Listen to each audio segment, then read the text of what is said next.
గజం కేవలం 13,500 రూపాయలకి హైదరాబాద్ కి చేరువలో మీ సొంతింటి కలను నిజం చేసుకోండి శ్రీ వాసవి ప్రాజెక్ట్స్ తో. వివరాలకు ఈ నెంబర్లకు కాల్ చేయండి.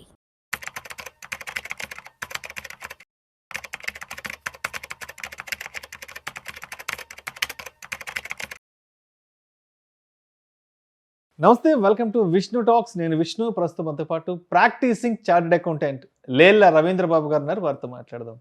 సార్ రవీంద్ర గారు నమస్తే. సార్ నమస్తే అండి విష్ణు గారు. Welcome to Vishnu talks. Thank you so much for being with Vishnu talks Ravindra గారు. సో రవీంద్ర గారు, 31st డిసెంబర్ ఇయర్ ఎండింగ్ రాబోతోంది. So 31st December year ending రాబోతుందంటే గత కొద్ది రోజుల నుంచి ఇన్కమ్ ట్యాక్స్ రిటర్న్స్ ఫైలింగ్కి సంబంధించిన డిస్కషన్స్, చర్చలు సోషల్ మీడియాలో పెద్ద ఎత్తున జరుగుతున్నాయి. అయ్యో 31st డిసెంబర్ వచ్చేస్తుంది, ఐటీఆర్ రిటర్న్స్ పరిస్థితి ఏంటంటే కూడా డిస్కషన్ మొదలైంది. అయితే జస్ట్ రీసెంట్గా ఐటీఆర్ రిటర్న్స్కి సంబంధించి ఒక వార్త సోషల్ మీడియాలో బాగా కొంత గందరగోళాన్ని నెలకొల్పింది. ఆ వార్త ఏంటంటే ఐటీఆర్ హోల్డ్ సందేశాలపై గందరగోళం, ఐటీ విభాగం క్లారిటీ. ఆదాయ పన్ను చెల్లింపుదారుల్లో కొంత గందరగోళం నెలకొంది. ట్యాక్స్ రిఫండ్లను హోల్డ్లో పెడుతున్నట్లు ఆదాయ పన్ను విభాగం నుంచి గత కొద్ది రోజులుగా మెసేజెస్, ఈమెయిల్స్ వస్తుండడమే దీనికి కారణం. దీనిపై సామాజిక మాధ్యమాల వేదికగా కొంత గందరగోళం, అనిశ్చితి ఏర్పడుతోందంటూ కూడా ఒక వార్త బాగా వైరల్గా మారింది. అంటే ఏదైతే ఉన్నాయో రిఫండ్లకు సంబంధించి కొంత హోల్డ్లో పెడుతున్నామంటూ కూడా ఇన్కమ్ ట్యాక్స్ డిపార్ట్మెంట్ నుంచి ఈమెయిల్స్ పోతున్నాయంట, మెసేజ్లు వస్తున్నాయంట. సో ఎందుకు రిఫండ్లను హోల్డ్లో పెడుతున్నారు?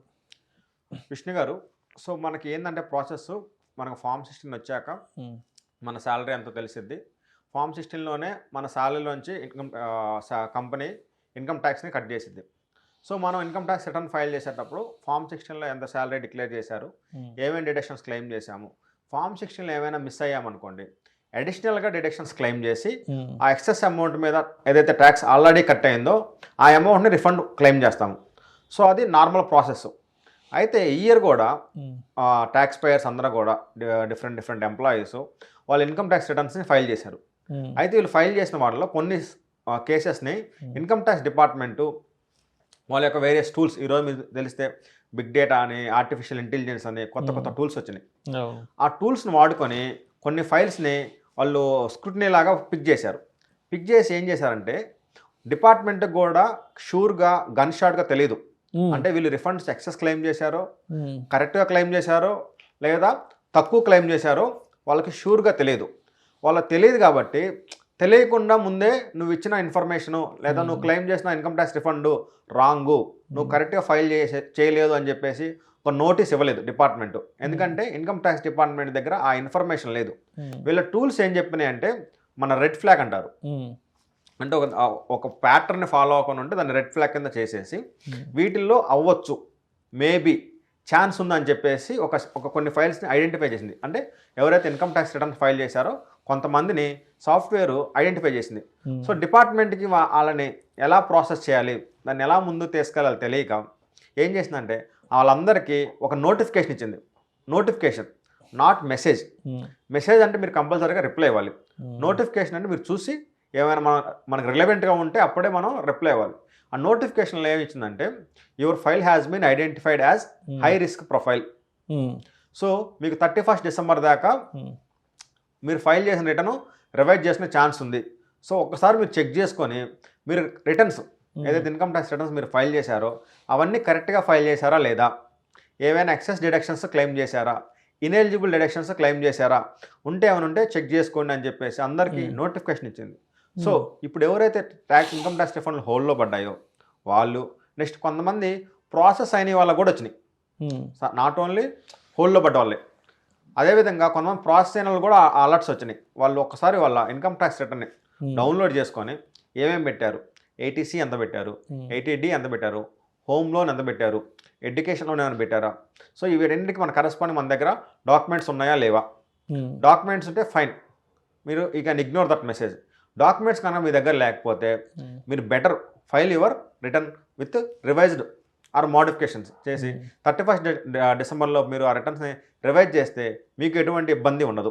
సో మనం చేయాల్సిన ఫస్ట్ పని అది.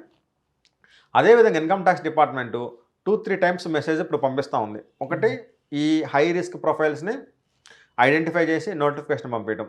నెక్స్ట్ అదేవిధంగా కొన్ని ఇయర్స్లో లాస్ట్ 2-3 ఇయర్స్లో ఎవరైతే ఫైల్ చేశారో వాళ్ళందరికి కూడా ATG పొలిటికల్ పార్టీస్కి నెక్స్ట్ వేరే ట్రస్ట్కి ఇచ్చిన డొనేషన్స్ కూడా మీరు కరెక్ట్గా ఫైల్ చేశారా లేదా అని చెప్పేసి అలర్ట్స్ పంపిస్తున్నాయి. కొంతమంది వాటిని మిస్ అవుతున్నారు. ఎందుకంటే ఈ హై రిస్క్ ఇవన్నీ ఏమో నార్మల్ టెక్స్ట్ మెసేజ్ వస్తుంది. ఈ ATG ఇలాంటివన్నీ కూడా మెయిల్ వస్తున్నాయి. సో మన రెగ్యులర్గా మెయిల్ చెక్ చేసుకునే అంత అవకాశం ఉండదు కాబట్టి వీ మే ఇగ్నోర్, మనం మర్చిపోయి ఉండొచ్చు. అవి కూడా వాళ్ళు చెక్ చేసుకోవాలి. సో మీరు ఏమన్నా ATG కింద కానీ పొలిటికల్ కాంట్రిబ్యూషన్స్ కానీ ట్రస్ట్కి ఇచ్చిన డొనేషన్ ఇచ్చాని ఏమైనా ఇన్కమ్ ట్యాక్స్ రిటర్న్స్ ఫైల్ చేస్తే వాటికి సంబంధించిన కరెస్పాండింగ్ మీరు డొనేషన్ ఇచ్చిన డొనేషన్ రిసిప్ట్ ఆన్లైన్లో బ్యాంకు ట్రాన్స్ఫర్ చేసిన ట్రాన్సాక్షన్ ఉండే లేదా చెక్ చేసుకోవాలి. అవి కనుక లేకపోతే వాళ్ళు కూడా వాళ్ళ యొక్క రిటర్న్ని మోడిఫై చేసుకొని వాళ్ళకి ఆల్రెడీ రివైజ్డ్ రిటర్న్ టైం అయిపోయింది కాబట్టి అప్డేటెడ్ రిటర్న్ వేసుకుంటే 139(7) కింద అప్డేటెడ్ రిటర్న్ ఫైల్ చేసుకుంటే వాళ్ళకి ఎటువంటి ఇబ్బంది ఉండదు. సో మెయిన్గా ఈ 2 రకాల నోటీసులు అనేవి డిపార్ట్మెంటు ఇన్కమ్ ట్యాక్స్ ఫైల్ చేసే వాళ్ళకి పంపిస్తూ ఉంది. నెక్స్ట్ ఒక 15 days కన్నా ముందుకు వెళ్తే అంటే ఈ మంత్లో డిసెంబర్లో జరిగిన డిసెంబర్ ఫస్ట్ వీక్ నుంచి అయిన అప్డేట్ మనం చూస్తే దీనికన్నా 15 days కన్నా ముందుకు వెళ్తే ఫారెన్ అసెట్స్ని డిక్లేర్ చేయమని చెప్పి నోటీసులు వచ్చింది. ఫారెన్ అసెట్స్ అంటే ఇండియాలో ఉంటాం, ఒక సాఫ్ట్వేర్ ఎంప్లాయీ ఉండవు, ఫారెన్ అసెట్స్ ఏందని అందరూ కంగారు పడ్డారు. ఇండియాలో ఉండే సాఫ్ట్వేర్ ఎంప్లాయీస్ కూడా చాలా మందికి ఇప్పుడు మనం పని చేసే వాళ్ళందరూ MNC కంపెనీస్, ఇది కాగ్నిజెంట్ అని, క్యాప్జెమిని అని అన్ని కూడా MNC కంపెనీస్. నెక్స్ట్ ఇన్ఫోసిస్ లాంటివి ఏంటంటే దేశీయ కంపెనీలు, TCS కానీ ఇవన్నీ. మిగతా MNC ఫారిన్ కంపెనీస్ ఏం చేసినాయి అంటే ఇక్కడ ఉన్న హై స్కిల్డ్ లేబర్ని, హై స్కిల్డ్ ఎంప్లాయీస్ని మనం వేరే కంపెనీకి షిఫ్ట్ అవుతున్నారు, 2-3 yearsకి మారిపోతున్నారు, వాళ్ళని మనం కంట్రోల్ చేయాలి, వాళ్ళని మనం ఆపాలని చెప్పేసి వాళ్ళకి స్టాక్స్ ఇచ్చింది, షేర్లు ఇచ్చారు. సో వాళ్ళకి షేర్లు ఎక్కడిచ్చారు? ఇండియన్ కంపెనీ లెవెల్, ఫారెన్ కంపెనీలో షేర్స్ ఇచ్చారు. ఓకే. సో వాటిని RSUs అంటారు, రెస్ట్రిక్టెడ్ స్టాక్ యూనిట్స్. సో వాళ్ళ శాలరీతో పాటే కొంత అమౌంట్ని షేర్స్ రూపంలో ఇచ్చారు. సో ఆ ఫారెన్ షేర్స్ అనేవి ఆటోమేటిక్గా ఫారెన్ అసెట్ అయింది. ఇండియాలో రూల్ ఏంటంటే మీరు ఏమైనా అసెట్ ఉండి అమ్మితేనే మీరు ఇన్కమ్ ట్యాక్స్ ఫైల్ చేయాలి. మీకు ఇల్లు ఉంది, ఇల్లు అమ్మారు, మీకేంది క్యాపిటల్ గెయిన్ వచ్చింది, ఆ లాభం మీద ఇన్కమ్ ట్యాక్స్ కట్టాలి. ఇల్లు మీ దగ్గర ఉంది, మీరు అమ్మలేదు అనుకోండి, మీరేం ఫైల్ చేసే పని లేదు. బట్ బినామీ యాక్ట్ కింద ఏంటంటే మీ దగ్గర ఏమైనా ఫారెన్ అసెట్ ఉందంటే అమ్మినా అమ్మపోయినా ఫస్ట్ గవర్నమెంట్ చెప్పాలి, నా దగ్గర ఈ కంపెనీలు ఇన్ని షేర్స్ ఉన్నాయి, నేను ఈ రేట్ దగ్గర కొన్నాను, నేను ఇంకా అమ్మలేదు, బట్ నీకు చెప్తున్నా నా దీని మీద ఎటువంటి లాభం రాలేదు, ఎందుకంటే అమ్మలేదు కాబట్టి నేనేం ట్యాక్స్ కట్టే పని లేదు, but still I'm informing you. So గవర్నమెంట్కి ఏంటి ముందు ఇన్ఫర్మేషన్ కావాలి, ఎవరి దగ్గర ఏ షేర్స్ ఉన్నాయి, ఎవరి దగ్గర ఏ అసెట్స్ ఉన్నాయని ఇన్ఫర్మేషన్ కావాలి అని చెప్పి కూడా అందరికీ నోటీసులు ఇష్యూ చేస్తున్నారు. సో వీళ్ళ దగ్గర షేర్స్ ఉండి వీళ్ళు ఫైల్ చేయాలంటే 10 లక్షల పెనాల్టీ, 10 lakhs, ఎందుకంటే ఫారెన్ అసెట్స్ కాబట్టి ఆ కాన్సిక్వెన్సెస్ చాలా ఎక్కువ ఉంటాయి. సో వాళ్ళు కూడా కంపల్సరిగా 31st December లోపు వాళ్ళ రిటర్న్స్ని రివైజ్ చేసి వాళ్ళ దగ్గర ఏవేవి స్టాక్స్ ఉన్నాయో అవి ఇన్కమ్ ట్యాక్స్ డిపార్ట్మెంట్ డిక్లేర్ చేస్తే మీరు ఎటువంటి ట్యాక్స్ కట్టాల్సిన పని లేదు. బట్ ఓన్లీ మీ యొక్క ఇన్ఫర్మేషన్ని షేర్ చేస్తే 31st December లోపు మీకు ఎటువంటి పెనాల్టీ కూడా మీ మీద లెవీ అవ్వదు. సో ఈ 3 రకాల నోటీసులు 1st December నుంచి ఇప్పుడు బాగా చక్కెర్లు కొడుతున్నాయి. రైట్. సో అయితే ఇప్పుడు ఎవరికైతే మెయిల్స్ వచ్చాయో, ఎవరైతే మెయిల్స్ చూసుకుంటున్నారో లేదంటే మెసేజ్లు చూసుకుంటున్నారో వాళ్ళైతే నెక్స్ట్ ఎలా ప్రొసీడ్ అవ్వాలి ఏంటన్న కొంత గందరగోళం ఏర్పడింది. బట్ ఇప్పటి వరకు ఎవరైతే మెయిల్స్ చూసుకోలేదో, ఎవరైతే మెసేజెస్ చూసుకోలేదో వాళ్ళు ఏం చేయాలంటారు? వాళ్ళు కూడా కంపల్సరీగా వాళ్ళు ఏదైతే రిజిస్టర్డ్ మెయిల్ ఇచ్చారో, ఎందుకంటే ఒకసారి వాళ్ళు ఇన్కమ్ ట్యాక్స్ ఫైల్ చేసేటప్పుడు మెయిల్ ఐడీలు, మొబైల్ నెంబర్లు, వాళ్ళ చార్టెడ్ అకౌంటెంట్ కానీ వాళ్ళ కన్సల్టెంట్ మొబైల్ నెంబర్లు, మెయిల్ ఐడీస్ ఇస్తారు. ఒక్కసారి వాళ్ళ ఇన్కమ్ ట్యాక్స్ లాగిన్ అయ్యి వాళ్ళ మెయిల్స్ ఏమైనా వచ్చినాయో, నార్మల్ మెసేజ్ ఒకసారి వాళ్ళు చెక్ చేసుకోవాలి. సో చెక్ చేసుకుంటే ఏంటంటే ఫ్రీక్వెంట్ ఇప్పుడనే కాదు, ఎవ్రీ మంత్కి, ఎవ్రీ 45 daysకి, 45 days అని ఇంకా లేట్ అవుద్ది. ఏ నోటీస్ ఇచ్చినా కానీ ఏంటంటే మనకు 30 days టైం ఉంటుంది. సో ఎవ్రీ మంత్ మనం ఒక హ్యాబిట్ పెట్టుకోవాలి. మన ఏదైతే ఇన్కమ్ ట్యాక్స్ అకౌంట్లో లాగిన్ అయ్యి ఎవ్రీ మంత్ ఒకసారి చెక్ చేసుకుంటే ఏమైనా నోటీసులు వచ్చినాయా, ఏదైనా ఇన్ఫర్మేషన్ మన నుంచి అడుగుతున్నారా అని తెలుసుకొని మనం క్విక్గా రెస్పాండ్ అవ్వచ్చు. సో వాళ్ళు ఆ మొబైల్ చెక్ చేసుకోవాలి. అవి ఏమైనా యాక్సెస్ లేకపోతే ఇన్కమ్ ట్యాక్స్ అకౌంట్లోకి వెళ్ళి ఏ మెయిల్ ఐడి, ఏ మొబైల్ నెంబర్ ఇచ్చి తీసుకొని అవి అప్డేట్ చేసుకుంటే ఫ్యూచర్లో ఏమేమి మిస్ అవ్వవు.